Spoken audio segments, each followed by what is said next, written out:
தமிழ்நாட்டுல சாதிய கொலைகள் நடக்கிறது இல்ல, குறிப்பா திருநெல்வேலியில் நடக்கிறதே கிடையாது.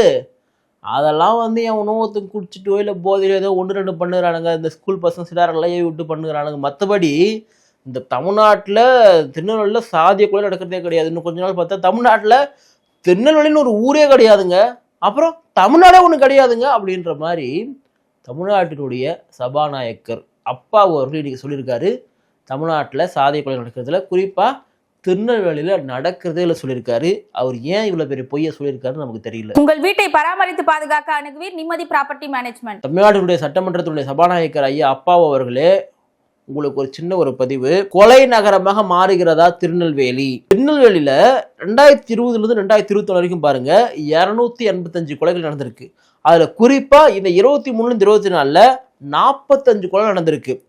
நெல்லை மாநகர் இருக்கு இல்லையா, அதுல மட்டுமே 74, நெல்லை புறநகர்ல 211, கைதாளர்கள் வந்து 1045, கைதான சிறார்கள் பார்த்தீங்கன்னா 60 பேர், குண்டர் சட்டத்தில் 392 பேர் கைதாயிருக்காங்க இந்த 2 வருஷத்துல. அதாவது மொத்தமாக திமுக ஆட்சி பொறுப்பேற்றதுலேருந்து திருநெல்வேலியில் மட்டுமே 285, ஓவரால் தமிழ்நாடு சொல்ல திருநெல்வேலி மாவட்டத்தில் 285 படுகொலைகள் நடந்திருக்கின்றது.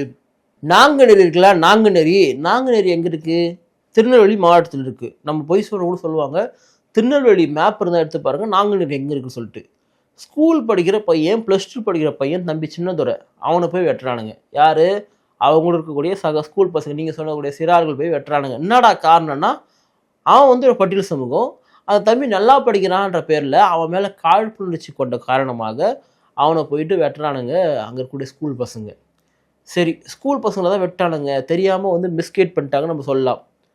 தீபக் ராஜா இருக்கார் இல்லையா, தீபக் ராஜா என்கின்ற தீபக் பாண்டியன், அவருடைய கொலை எங்கே நடந்தது? நெல்லையில் ஒரு ஹோட்டல் அருகே வந்து பார்த்தீங்கன்னா படுகொலை செய்கிறாரு. பட்ட பகலில் பார்த்தீங்கன்னா அவர் வந்து படுகொலை செய்யப்படுறாங்க. இது எங்கே நடக்குது? இப்போ தீபக் பாண்டியனுடைய கொலை என்ன கூட நம்ம பார்க்க முடியும்? அவர் சார்ந்த சமூகத்தினுடைய ஒரு போராளியாக எழுந்து வராரு. தீபக் பாண்டியன் தேவேந்திர குல சமூகத்தினுடைய ஒரு அடையாளமாக மாறி வராரு. அங்கே இருக்கக்கூடிய தேவேந்திர குல சமூக மக்களுடைய பிரச்சனைகளை போய் கேட்குறாரு, மாணவர்களை படிக்க சொல்கிறாரு.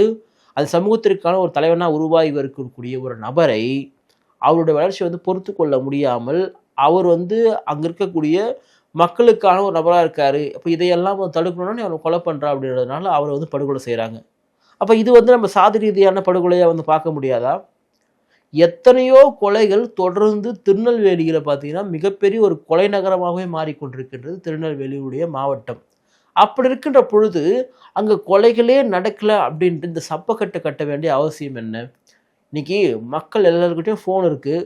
ஒரு இடத்துல ஒரு விஷயம் நடக்குது அப்படின்னா உடனே அங்கே வந்து போய் பரவிடுது. சரி, ஜாகிர் ஹுசேன் எந்த மாவட்டத்தில் இப்போ படுகொலை செய்யப்பட்டார்?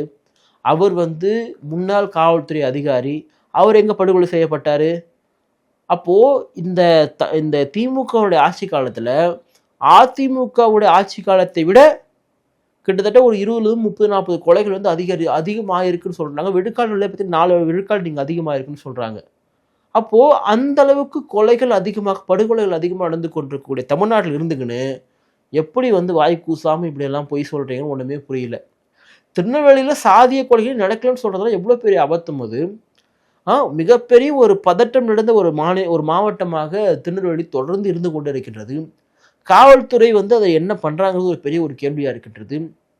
குறிப்பாக பெரும்பான்மை சமூகங்கள் அங்கே இருக்கக்கூடியவங்களை நீங்கள் காவல்துறை அதிகாரிகளாக போடாதீங்க அப்படின்றது பல சமூக ஆர்வலர்களுடைய ஒரு பேச்சாக இருக்குது. ஏண்டானா, ஒரு பெரும்பான்மை சமூகம் அந்த சமூகத்தை சார்ந்த ஒரு நபரையே அங்கே வந்து ஒரு எஸ்பியாவோ ஒரு முக்கியமான ஒரு இன்ஸ்பெக்டர் டிஎஸ்பியா போட்டால் அவங்க வந்து அந்த சமூகத்திற்கு ஆதரவாக செயல்படுறாங்க.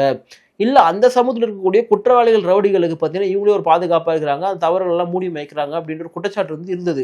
ஒரு காலத்திலலாம் பார்த்தீங்கன்னா அப்படி போடாமல் தான் இருந்தாங்க. இப்போ திருநெல்வேலியில் ஒரு சமூகம் ஆதிக்க சமூகமாக வந்து மக்கள் தொகை அதிகமாக இருந்தாலும் அந்த சமூகத்தினுடைய சார்ந்தவங்கள காவல்துறையில வந்து போடாமல் தான் இருந்தாங்க, அதிகாரிகளாக போடாமல் தான் இருந்தாங்க. ஆனால் இப்போது அந்த மாதிரிலாம் இவங்க பார்க்குறது கிடையாது.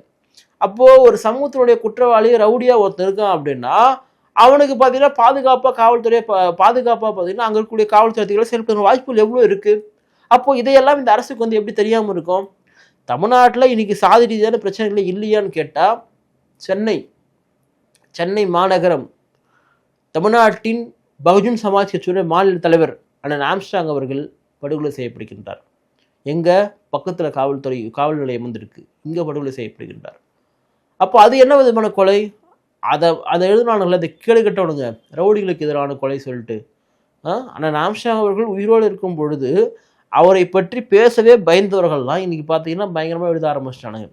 அவர் தமிழ்நாட்டில் ஒரு மிகப்பெரிய ஒரு சக்தியாக மாறிக்கொண்டு வருகின்றார். இங்கே பண்பாட்டு அளவில் பார்த்தீங்கன்னா பௌத்த மதத்திற்கு பல பேர் வந்து அழைத்து சேர்ந்து கொண்டிருக்கின்றார். பண்பாடு அரசியல்னு பார்த்தீங்கன்னா ரெண்டு விதத்திலும் பார்த்தீங்கன்னா மக்களை வந்து எம்பவர் பண்ணிட்டு இருக்காங்க. ஒரு மிகப்பெரிய ஒரு மாற்று சக்தியாக வளர்ந்து வர்றாரு. சென்னையில் பார்த்தீங்கன்னா மிகப்பெரிய ஒரு அரசனாகவே இருந்தார். அப்போ இதெல்லாம் பொறுத்து கொள்ள முடியாமல் சாதிய கும்பல், அரசியல் காழ்ப்புணர்ச்சி கொண்டவர்கள் அவர் வந்து படுகொலை செய்கிறாங்க. அப்போது இந்த படுகொலையெல்லாம் எந்த இடத்துல கொண்டு போய் வைக்கிறது? தமிழ்நாட்டில் எத்தனை கொலைகள் நடந்து கொண்டிருக்கு, சமூக ஆர்வலருக்கு இங்கே பாதுகாப்பு இல்லை. இப்போ கோபிநாயனர்கள் என்ன சொல்கிறாரு, இந்த இஷ்யூ இப்போ வரும் பொழுது நான் படுகொலை செய்யப்படலாம் அப்படின்றார். எப்படி வந்து கௌரி லங்கேஷ் அவர்கள்லாம் பாதுகாப்பு இல்லாமல் படுகொலை செய்யப்பட்டாங்களோ அது மாதிரி நானும் இங்கே படுகொலை செய்யப்படலாம். ஒரு கலைஞர்களுக்கு இங்கே பாதுகாப்பு இல்லை, ஒரு எழுத்தாளர்களுக்கு இங்கே பாதுகாப்பு இல்லை, சமூக ஆர்வலருக்கு இங்கே பாதுகாப்பு இல்லை அப்படின்றத முன்வைக்கிறாங்க. அப்போது தமிழ்நாட்டில் இந்த சாதி ரீதியான படுகொலைகள் அல்லது இந்த ரவுடிகள் இருக்கின்ற படுகொலை தொடர்ந்து நடக்குது. என்ன காரணம்? எல்லா ஆட்சியிலும் கொலைகள் நடக்குது தானே, அதுக்காக நீங்கள் எப்படி திமுக ஆட்சி குறை சொல்லலாம்னு கேட்பானுங்க. ஒரு ஆட்சியினுடைய சிறப்பம்சமே அந்த ஆட்சி சரியாக இருக்குது அப்படின்னா சட்டம் ஒழுங்கு பாதுகாப்பு சரியாக இருந்தால் மட்டும் தான் சரியாக இருக்கும். இன்றைக்கி சட்டம் ஒழுங்கு யாருக்கிட்ட இருக்குது? காவல்துறை கிட்ட இருக்குது. காவல்துறையினுடைய பொறுப்பு அமைச்சர் முதலமைச்சர். அப்போது இதையெல்லாம் நோக்கி இந்த கேள்விகள் நேரடியாக யாரை போய் சென்றடையுதுன்னா தமிழ்நாட்டினுடைய முதலமைச்சர் தான் போய் நேரடியாக சென்றடையும். ஸ்கூலில் படிக்கிற பசங்க வந்து சாதியில் சுற்றுறானுங்க, இங்கே கயிறு கட்டுன்னு போகிறானுங்க, சாதி கயிறு கட்டுறானுங்க, சாதி ரீதியான பொட்டு வைக்கிறானுங்க, ஸ்கூலில் ஃபங்க்ஷனில் சாதி பாட்டு போட்டு டான்ஸ் ஆடுறானுங்க. அப்போது இதெல்லாம் வந்து இங்கே இருக்கக்கூடிய அரசுக்கு தெரியாதா? இதுதான் திராவிட மாடல் அரசா இது? சமூக ஆர்வலர்கள் ஏதாவது ஒரு கேள்வி கேட்டாலோ இல்லை ஏதோ ஒரு கனிம திருட தடுத்தாலோ அவங்க படுகொலை செய்யப்படுறாங்க. அப்போ இதையெல்லாம் வைத்துக்கொண்டு தமிழ்நாடோ இல்லை தூத்துக்குடி ஏதோ ஒரு வாட்டவர் எப்படி சாதி படுகொலை நடக்கல, எல்லாம் சந்தோஷமாக தான் இருக்காங்கன்னு சொல்ல முடியும்? நீங்கள் ஆணவ கொலைகள் குறைஞ்சிருச்சா? திமுக அரசு தான் வந்து சாதி மறுப்பு திருமணத்திற்கு ஆதரவான அரசாச்சு, சுயமரியாதைக்கான அரசாச்சு, எல்லாமே நீங்கள் அரசாச்சு. உங்கள் ஆட்சியில் வந்து ஆணவ கொலைகள் நடக்கின்றது. அப்போ இதெல்லாம் யார் வந்து கேள்வி கேட்பாங்க? ஆணவ கொலைகளை தடுப்பதற்கு சிறப்பு சட்டம் நிறைவேற்றணும்னு சொல்லிட்டு தொடர்ந்து விசிகா போன்ற கட்சிகள் வந்து பேசிட்டு இருக்காங்க. தமிழ்நாட்டில் ஆணவ படுகொலைகளை தடுப்பதற்கு தனிச்சட்டம் போட வேண்டிய அவசியம் கிடையாது, ஏற்கனவே சட்டம்லாம் சிறப்பாக இருக்குதுன்னு சொல்கிறாங்க. இப்போ வீரமணி போடுறவங்களாம் என்ன சொல்லுவாங்கன்னா அங்கொன்று இங்கொன்று நடக்குதுன்னு சொல்லுவாங்க. அவருக்கு என்ன பண்ணுவார் தெரியும்? ஏன் நம்ம அவர் சொல்ல வேண்டிய பேச வேண்டிய அவசியம் இருக்குன்னா, ஏதோ ஒரு வகையில் நீங்களாம் பெரியாரோடு இருந்தீங்க இல்லையா? நீங்கள் தானே பெரியார்னு பேசிட்டு இருக்க கூடிங்க. நீங்களே வந்து இந்த ஆட்சிக்கு வந்து முட்டு கொடுத்துக்கணும், இல்லை வந்து இங்கக்கூடிய பட்டியல் சமூக மக்களுடைய பாதுகாப்பிற்கு அரணாக ஒரு சட்டவரனுக்கு சொல்லும்போது அதெல்லாம் அங்கோண்டு இங்கோண்டு நடக்குதுங்க, தமிழ்நாட்டில் வந்து ஆணவ படுகொலை தடுப்பு சட்டம்லாம் நிறைவேற்ற அவசியம் கிடையாதுன்னு சொல்லக்கூடிய சூழலாக இருக்கு இல்லையா? இதில் எங்கேருந்து உருவாகுது, எங்கேருந்து எழுந்து வந்து நமக்கு தேவை இருக்கு இல்லையா? அதனால மதிப்பிற்குரிய சபாநாயகர் அப்பா அவர்கள் இன்னைக்கு சொல்லியிருக்கக்கூடிய இந்த மாபெரும் பொய் என்பது என்னவோ தமிழ்நாடுல வந்து பாலும் தேனும் ஓடிக்கொண்டிருப்பது போலவும் தமிழ்நாடு மக்கள் எல்லாம் அமைதி பூங்காவில் வாழ்ந்து கொண்டிருப்பது போலவும் வந்து சொல்லிட்டு இருக்காங்க. தமிழ்நாட்டில் நாளைக்கு என்ன படுகொலை நடக்கும், இன்னைக்கு எத்தனை நடந்திருக்கின்றதே மிகப்பெரிய ஒரு பிரச்சனையாக இருக்கின்றது. சாதிகள் குறைந்த பாடு இல்லை, சாதி ரீதியான பிரச்சனைகள் தொடர்ந்து அதிகரிக்கின்றது. பயங்கரமான ஒரு சாதி படுகொலைகள் நிகழ்ந்து கொண்டிருக்கின்றது தமிழ்நாட்டில். அதையெல்லாம் வந்து தடுக்க வேண்டிய பொறுப்பு முதலமைச்சர்களுக்கு இருக்கின்றது, இங்கக்கூடிய அரசு அதிகாரிகளுக்கு இருக்கின்றது. இதையெல்லாம் தடுக்கக்கூடிய வேளையில் சட்டமன்றத்தில் கூடிய சபாநாயகர் உங்களுக்கும் இருக்குன்னு நாங்கள் நம்புகிறோம். ஆனால் நீங்கள் இந்த மாதிரி ஒரு பொய்யான விஷயத்தை வந்து சொல்வது அது ஒரு வியப்புக்குரியதுன்னு சொல்கிறதா நகைப்புக்குரிய சொல்கிறதான்னு தெரியல. அதை நீங்களே முடிவு செய்து கொள்ளுங்கள்.